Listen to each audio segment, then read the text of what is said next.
I'm not even added to the stage. Okay, here we go. That's better. All right, y'all know I play producer. So what's up? Just in case you didn't hear me the first time, I am Senator Angela Williams Graves, representing the 21st Senatorial District in the Commonwealth of Virginia, which is pretty much the entire city of Norfolk. It's about 93% of the city of Norfolk. And I am excited to be with you this morning, or actually it's afternoon, this afternoon, because we are back. We are back. We are back. We are back. We are back from session.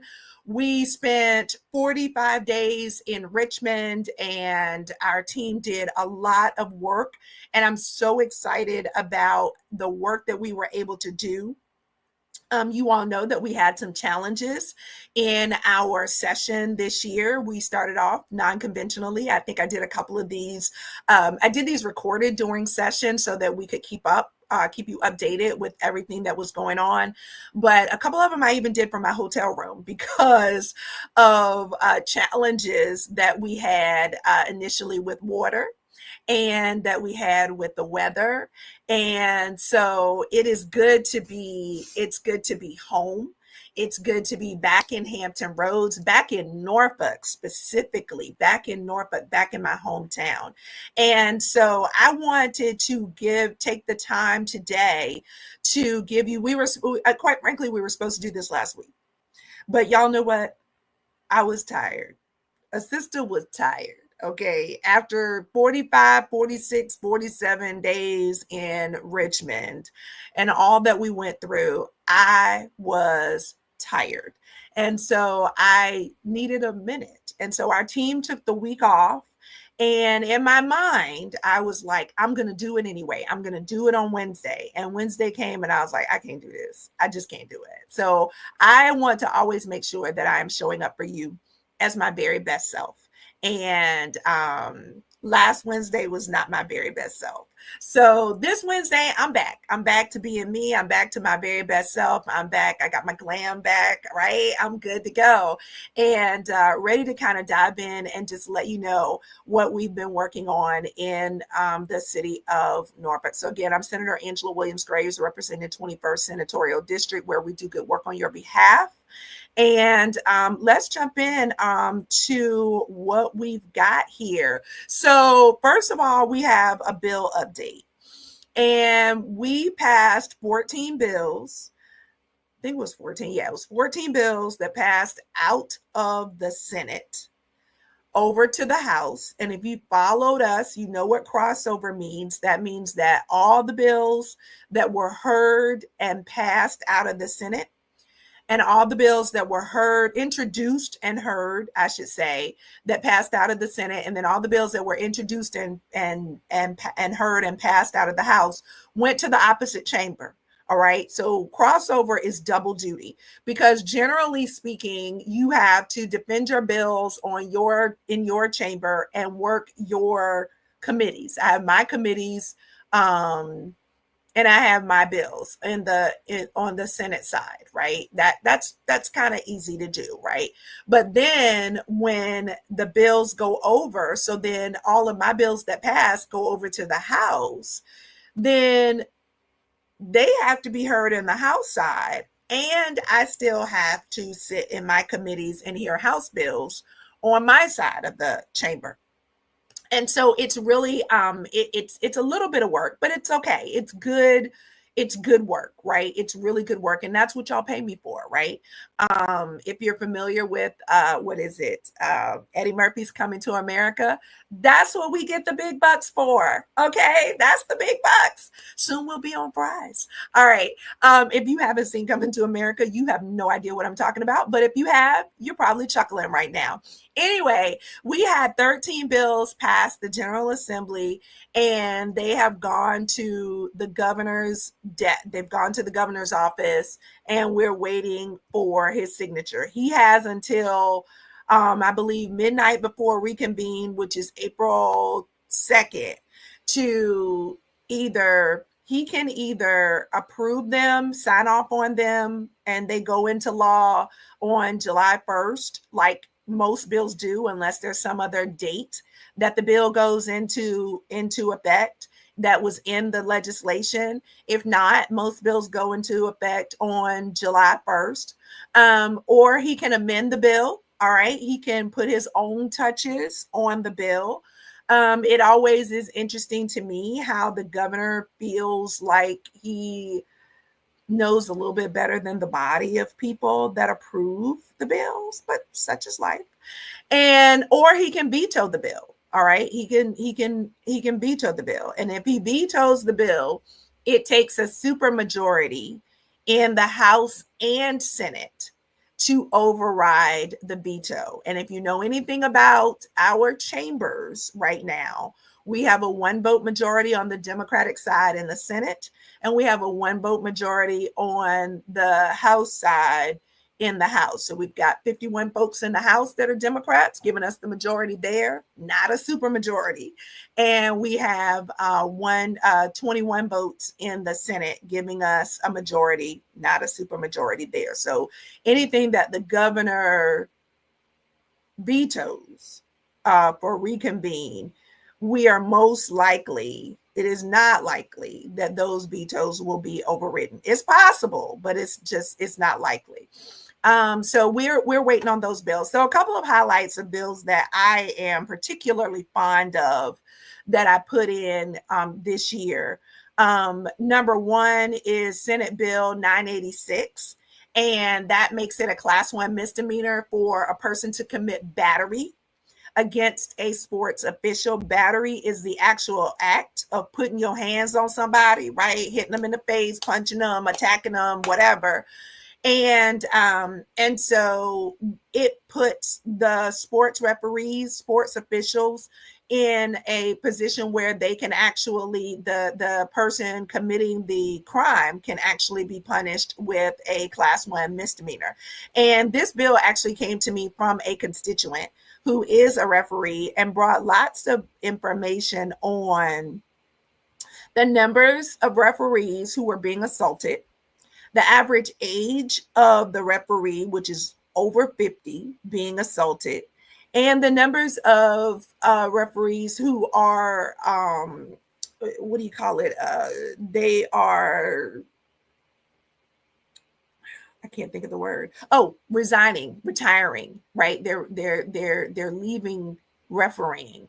And these are your athletic officials for college and high school sports. But even more so than that is your little leagues and your community leagues, right? And those leagues are designed to give young people, children and young people, something to do that is that just helps to cultivate their sense of teamwork, gives them a sense of team and belonging and all that, and gives them a good grounding and foundation for good habits as they grow into adult sportsmanship, sportsmanlike conduct, and all of that. And sometimes parents get a little carried away.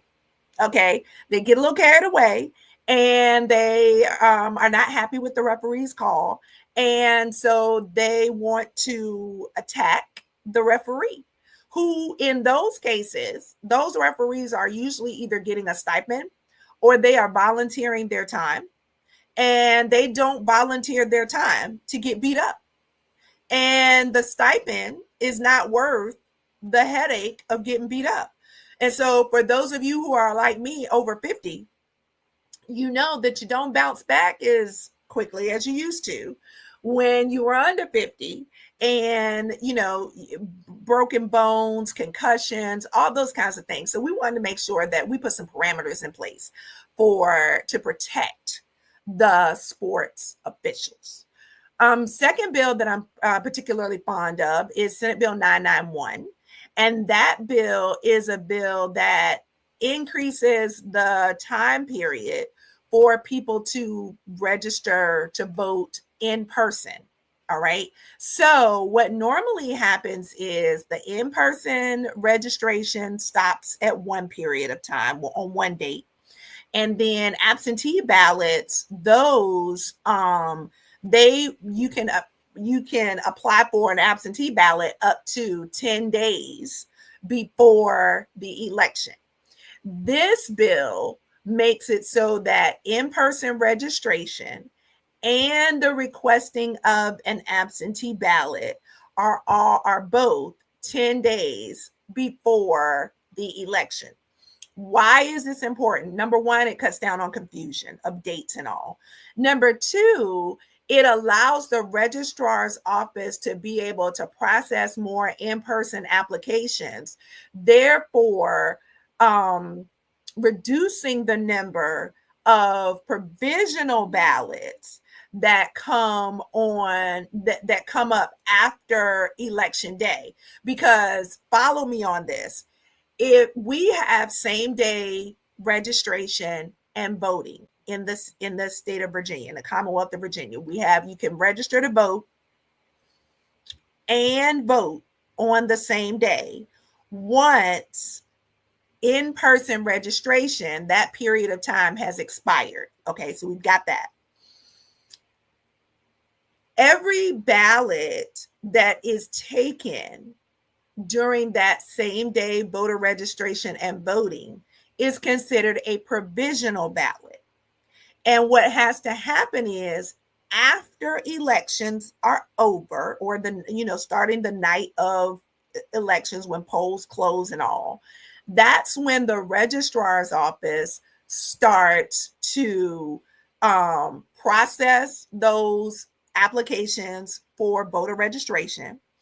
And then if all the information is valid, all right, as it should be, then they have to process the provisional ballot. Okay.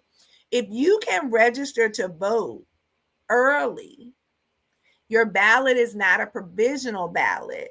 And that cuts down on, it does two things. It increases the time that folks can register to vote, but it also cuts down on the number of provisional ballots that the registrar has to work through after the election. If you all remember, our last election for city council, there were some 600 plus provisional ballots that came out of that election from folks registering to vote on the same day they voted, right?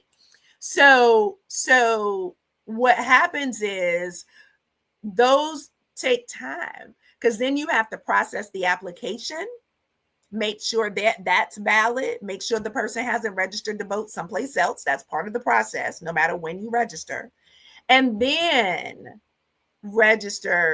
process the application. So this will help some with cutting down on that, and it will give more people time to register to vote.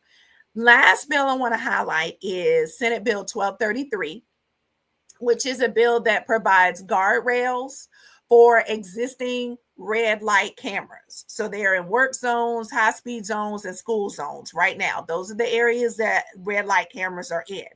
And this also allows for the installation of speed stop sign cameras, all right, in pedestrian walkway areas in those same three areas. The guardrails include things such as signage, all right? So if you've ever run a red light, didn't know it was a camera there, and got a ticket, right? You go, I didn't know there was a camera there. So you should know, right? That's just being fair. You should know that there's a camera there and that, it's capturing you as you go through the red light, all right, which you shouldn't be doing, all right? But understand this, there's some conversation. Oh, so let me finish what it does. So the signage there, the funds from the red light camera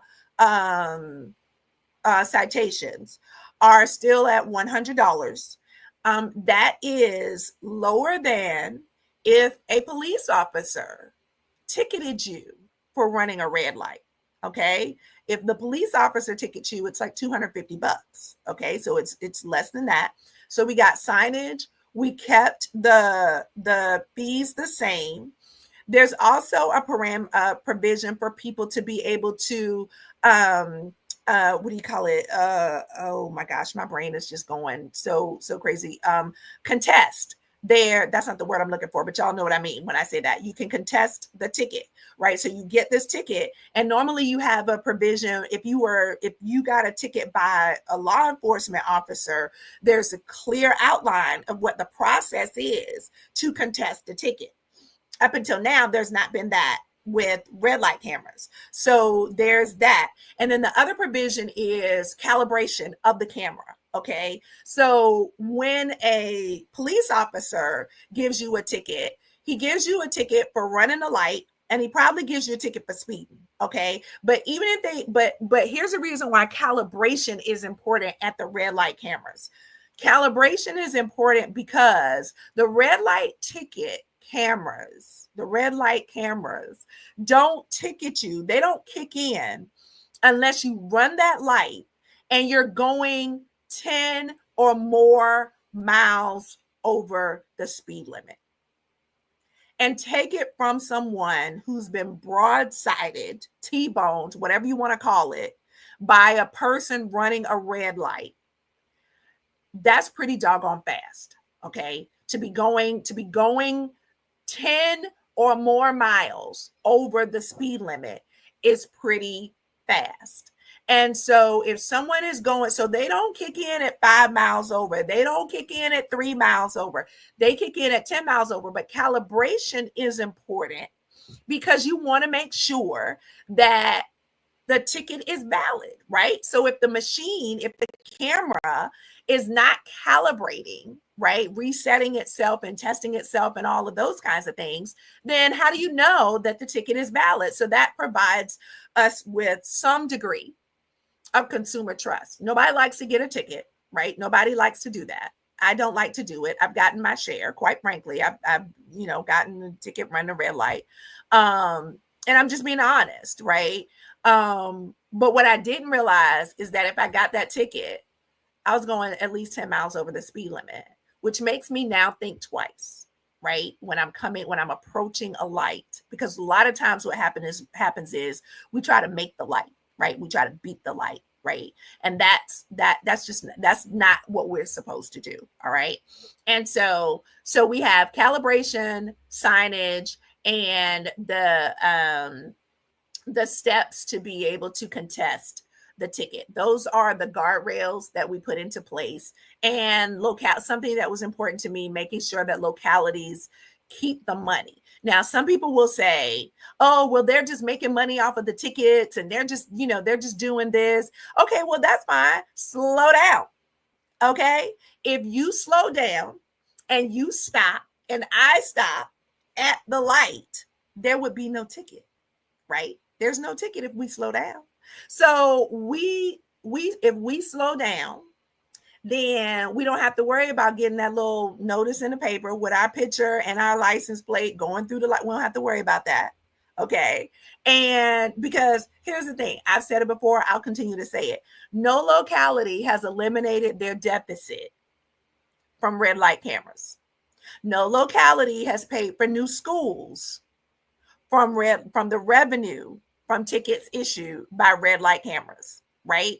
No locality has paid off their bonds from the revenue from red light cameras. So the goal in all of this is to make sure that folks are obeying the rules of the road, that we are being safe, that we are not causing harm to ourselves or to others. All right. So those are three of the bills that are highlighted.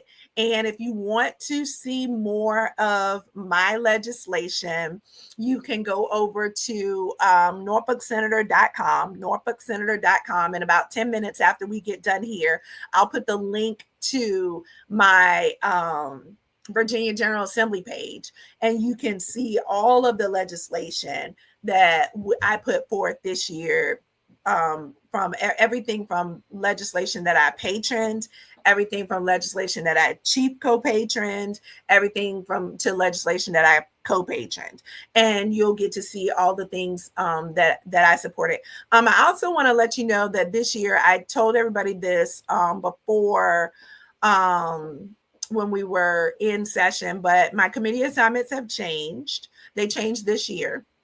So this year I have local government, I have agriculture and natural resources, agriculture, conservation, and natural resources. I have rehab and social services, and I have general laws. That's the new one. That's the new committee that I'm serving on. So now, what about the budget? Show me the money. All right. So in our budget, we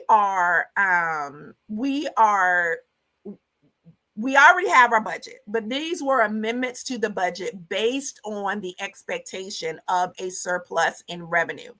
And what I want to tell you is that any of that stuff can change because we have a lot of things going on in DC. We have a lot of our federal workers being affected, and we are going to have to do something to be humane and to be kind and to be considerate of our constituency who work as federal workers and on any given day can wake up and not have a job. All right. I mean, that's just the real of it all with this crazy administration. Okay. So we're deploying 1.1 billion to provide immediate relief, tax relief for Virginia families. We have 200 specifically, we have $200 rebate for single tax filers and a $400 rebate for married filers, along with some other adjustments in the tax code. We have 686 million over the biennium to fully fund Medicaid and the Children's Health Insurance forecast, because Medicaid is really a hot topic right now, and Medicaid expansion is something that we are all holding our breath to see what the current administration in Washington is going to do. Medicaid is a health provider program that supports low to moderate income families, individuals and families. And so if we tell people that they should be proactive with their health, and they may not have the means through their jobs to be proactive with their health, Medicaid is a method for them to be able to do that. And so a lot of our seniors are Medicaid eligible, Medicare, Medicaid, Medicare eligible, but a lot of folks are Medicaid eligible depending on income. And so when we expanded Medicaid some time ago, it covered a little bit more than 500,000 people. And if that is not funded through the federal government, we are going to be in a pickle. I mean, there's just no pretty way to put it. We are going to be in a pickle.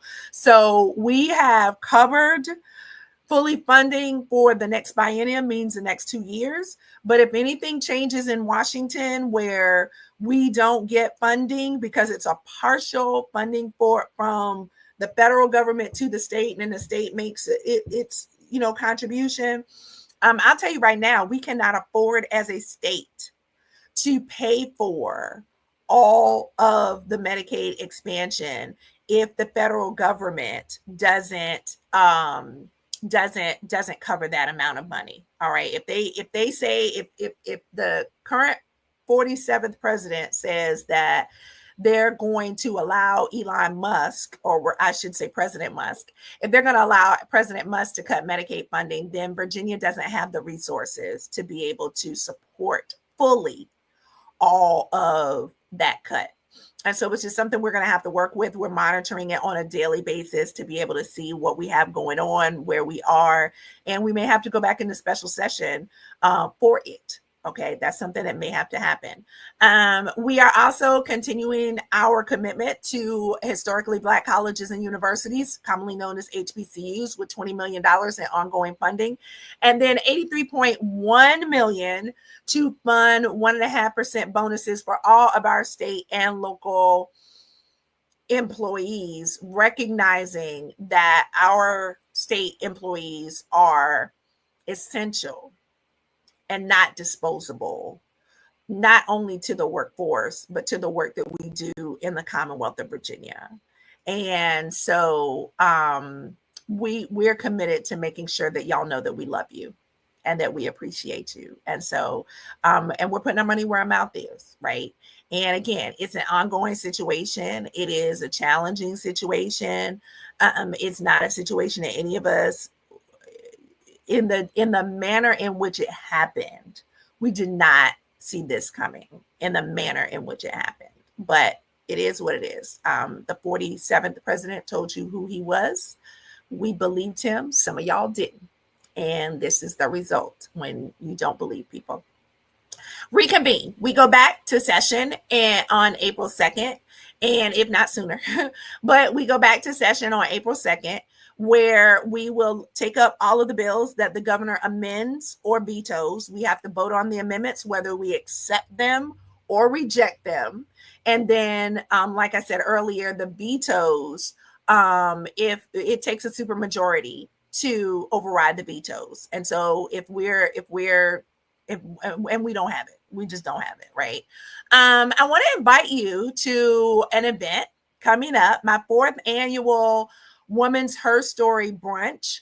It's going to be held Saturday, March 29th. It's the last Saturday in this month. We have done this for the last 3 years. This is the 4th year that we're doing our Women's Her Story Brunch. And this year, our theme is Medicine Women, collectively saving the lives of women. And so we're going to talk about the 3 to 5 top killers of women, anything from heart health to cancer to mental health, because you can spiral into a depression and that affects your physical health. And if you got other issues, it just exacerbates the problem. And we've seen women take their lives, right? Because they just could not cope with the issues and struggles that they were facing. And we don't want any woman to feel like they're alone.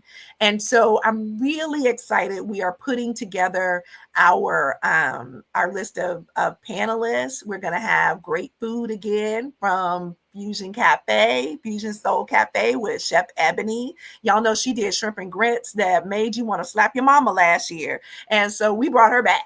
And so I'm really excited about it. We're going to be at the same location that we did Bird's Bourbon and Barbecue. We're going to be at 330 West 22nd Street in Norfolk, Suite 101, right over where the old AAA Norfolk office was over in Ghent. And so tickets are $50, but they are $40 in the early bird special through the 22nd of this month. So get your early bird. Don't y'all wait till the last minute. Y'all always wait till the last minute. Don't do that, okay? Because y'all give me heart palpitations when you wait till the last minute to get your tickets, because then I'm panicking thinking nobody's gonna come, and then overnight, like, everybody buys their tickets. So go ahead on and get your ticket early, get your seat. I promise you that we're going to have good food. I promise you that we're going to have wonderful fellowship. And I promise you that we are going to give you information to help save your life. All right. So it is Women's History Month is all of March. And this is in honor of Women's History Month, but it's not history. It's her story, right? It's her story. So that's why we call it the Women's Her Story Brunch. Good food, great fellowship, and information to save your life. All right. Last but not least, constituent services. You all know my office is an open door for you. Maybe not literally open like you can walk right in, but if you need anything, if you have issues, if you need resources, if you need help with a state agency or local government or even congressional situations, we are a bridge. We are a connector of people. That is what we do in helping folks to get what they need from where they need it. All right. So it's like, if we don't solve the problem, right? Quite frankly. But what we do is we connect you directly, not a hotline. We don't connect you with a hotline. We connect you directly with the individuals in the various offices, city, state, and local, that can help you get your issue resolved. All right. And then we also, have a large net where we work with private businesses through lobbyists and things like that. So people have come to me with issues with like Verizon, or they've come to me with issues with their credit union, or they've come to me with issues with a hospital or whatever. And we've been able to connect them with folks who can help them get their issue resolved and get an answer to their questions. So please feel free to reach out to our office, norfolksenator.com/constituent-services. You can fill out a service request there, or you can email us info@norfolksenator.com. info@norfolksenator.com is our email address. And then the phone number here is 757-524-4941, 757-524-4941. It answers as my real estate office. So don't hang up the phone when they say, hello, it's Homes by Angela. You have reached the right place. And my wonderful office administrator will get you to our constituent services, our community services liaison, or to my chief of staff so that we can help you get your problems resolved. As usual, I am grateful for the opportunity to serve you. I am grateful for the opportunity to represent you. I am grateful for the opportunity to be in this journey with you. And we have a lot of work to do. You all are really seeing the personification of the phrase that says elections have consequences. And I don't say that lightly. But the things that are going on in Richmond, I'm not in Richmond, in DC, are concerning to me. All right. They are concerning to me. And personally, my faith tells me that I was not created in a spirit of fear, but with a sound mind and in love. And so I don't use the F word, at least not that F word. I don't use the F word very often because not much sends fear to me, because I am a believer and I know where my help comes from, and I know who my resources, who my source is, right? But I realize that everybody does not have that level of faith. All right. And that's okay, no matter where you are. But understand that we are concerned.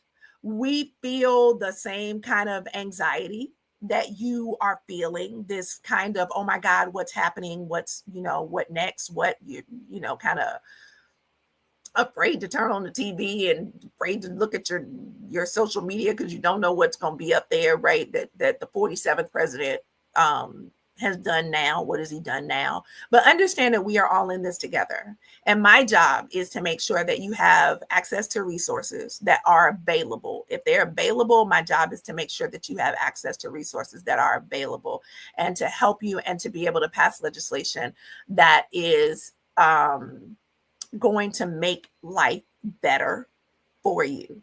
And what I can promise you is this: we've been through hard times before. We've been through insanely hard times before. Slavery, Jim Crow, segregation, all of those things. We've been through those things before. And this is no different. But what I can promise you is this: evil will not win. Evil will not win. So what we have to do is pull ourselves up by our bootstraps, button our, just what do you call it? Tighten your belt a little bit, and we will get through this. We will get through this. And I am here with you to get through this. So I want you to remember something. Y'all know what it is.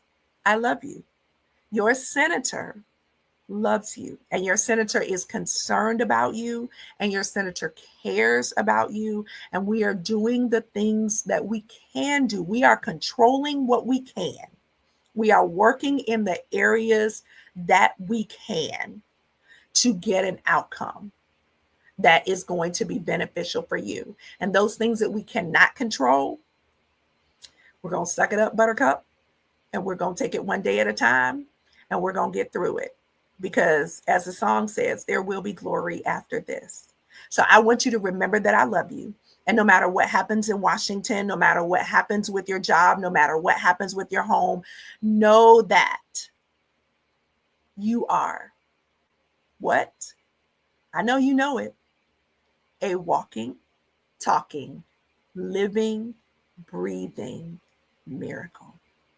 All day, every day.